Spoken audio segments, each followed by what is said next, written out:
My cat's still going crazy in the background. Let's get into it. All right, it's the first Open Cup of the new year. We are joining in a little late, but we got ourselves a good PvP. Hopefully. PvPs do tend to be fun, in my opinion. In the top right, it is Team Liquid SKillous. In the bottom left, it is Shopify Rebellion's Harstem, who has been kicking some butt lately. Doling out some surprise defeats of big players. Beating Rainer at DreamHack Atlanta 3-1 was obviously a big result for Harstem. Almost taking a series entirely against him as well when he was perhaps in better health. And generally always a contender as far as the PvPs go, because you gotta be in the region of Europe, we know that. So, SKillous, I would say, still holds on a little bit stronger as far as that third best Protoss when he's playing his best, but he did struggle at his first international offline event in Atlanta, whereas Harstem did at least get a couple of accolades in terms of who he beat. SKillous kind of bombed out a bit harder than he was hoping for. But yeah, I think he's, on his prime level, a little more consistent. And that does include PvP, which can be hard to be consistent on, I suppose. But Harstem, when he spikes pretty hard. And it does feel like he's been proving that his recent increase in performance isn't just a spike, but actually just a, further level forward. He's up the step now. And is now comfortably on the step. We'll find out in this best of 3 PvP quarterfinals, I believe. We got 2-gate versus 2-gate, so nothing whack going on Alcyone. Interesting wall off, but we see that sometimes. SKillous going with the more typical one, I suppose. And Stalker's coming out for SKillous. Adepts for Harstem, so we have our first big difference. Both players scouting each other? No, Harstem has chosen not to do any sort of probe scout, so he has no idea if SKillous skipped the pylon. Well, not skipped, rather put it someplace else, of course. Whereas SKillous at least knows that his opponent is going to not be proxying and is going to go for a Stargate. In fact, he did get all the way over to the right side to actually scout for the pylon, and then, hey, it's actually also a one-base Stargate. There you have it. So knows about that. SKillous is going to go for a one-base Twilight Council. This was put down before that scout, I believe, so not a response, an actual decision. And generally, if you're going to go one-base Twilight Council, you are going to be aggressive. Cats are also being aggressive. Harstem with a clutch scout timing. I mean, that could not have been more perfect. Because additionally, I think the scout itself was not scouted. So the pathway, the queued pathway might have also been perfect. I'm not 100% sure about that, actually. It's possible that SKillous saw that he was scouted and just was like, well, I'm still gonna do it. This is the plan. You can't derail the train now. That is certainly possible. As his plan to 4-gate blink all in is well underway. No change in course now. First Oracle will be out very soon. A shield battery or a couple of stalkers should be warped into the main because, again, SKillous knows about the Stargate, and Oracle would be the most realistic thing to pop out of that. Harstem not going to grab that second Oracle ASAP, rather go for the defense. Makes a lot of sense. Got to get that Robo, got to prepare for the defense of the proxy gates. The blink attack that is going to be on the way, and an Immortal or two would do a tremendous help on that. That would be great to have. But even if you only have one Immortal, that may not be enough. You might actually need two, because that blink is going to be able to jump right on top of the Immortal and kill it. It's a little dicey for Harstem, whose Oracle does grab a couple of probes before being shoved away. Those Stalkers did have to get warped in back at home, and will have to stay back at home, so they're not a part of the main crew on the front lines. Blink is about 20 seconds away from finishing. SKillous currently outmatched on the front lines in terms of army power. Okay, Harstem very intentionally killing that Adept to make room for more supply. He wanted to get that Immortal started ASAP, so even though that pylon was very close to finishing, he chose to kill the Adept, which I think is absolutely correct. That one Adept is not worth delaying the Immortal. That's a lot of Stalkers now at the front line. SKillous with about 10 of them on the front line. Don't forget the 2 back at home. It's going to outpower the actual units of Harstem, but that's where the shield batteries hopefully come in. And Immortal did just pop as well, and that'll be a godsend. Second shield battery is going to be killed, not canceled, but it is definitely needed, so they gotta replace that one ASAP. The Immortal is here, And it is going to take some effort for SKillous to actually overcome that. So he's actually trying to let that one stalker hit it, pop the shield, and then blink back. Didn't quite work, though. That Immortal is still with the shield. Just kidding, never mind. That quickly went sideways. That was a decent pounce, I want to say. 4 stalkers were lost from SKillous for that, though. So, you know, it's tough. It's tough. But another aggressive blink in trying to one-shot these stalkers was successful with the first volley, not for the second, and then some. As the shield battery can only cover so much. No overcharge either. I think at this point it wouldn't really do a whole lot anyway. There's just not enough units. A Sentry and Adept not adding a whole lot of DPS, and SKillous' 4-gate might have just worked. I do believe it has. That one Immortal, again, it can't really do the job. It needs backup. It needs fodder. It needs a second Immortal. The shield battery overcharge is going to try and save the day, and it is saving the Immortal. Oh my goodness, that actually did save the Immortal. I thought it was only going to save it for a certain amount of time, but the stalker numbers of SKillous got too low to actually start getting it burnt down, but the shield battery overcharge does not last forever, and that poor Immortal is down in the red. It does have the high ground, but SKillous knows it was going to try and take advantage of that, just walks up casually to it, takes down the pylon powering the gateways, and, not the shield battery to be fair, but it doesn't matter. That third Immortal also is gone. And without any Immortals, without any stalkers, Harstem does have to tap out. GG's.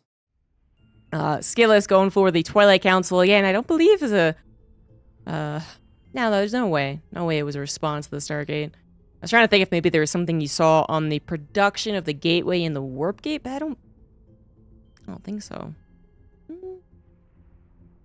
mean, his probe did get in at the exact time in which the Adept started and the warp gate started, and I wonder if that delay could have told him something.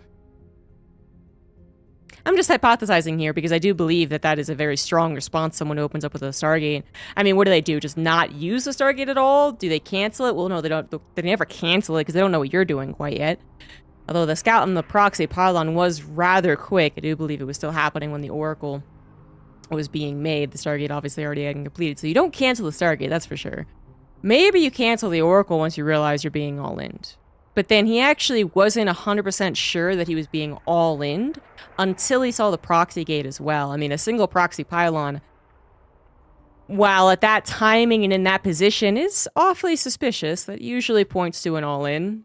Could also just be used for adept weapons. So you want to overreact to that as well.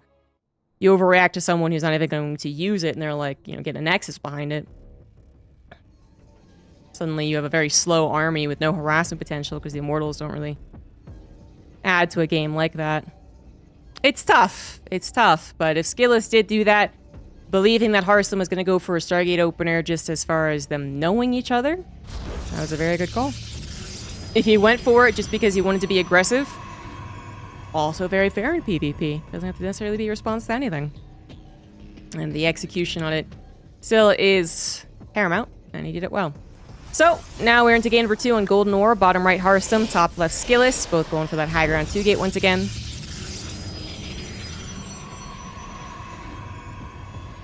Fear Dragon. Calling games.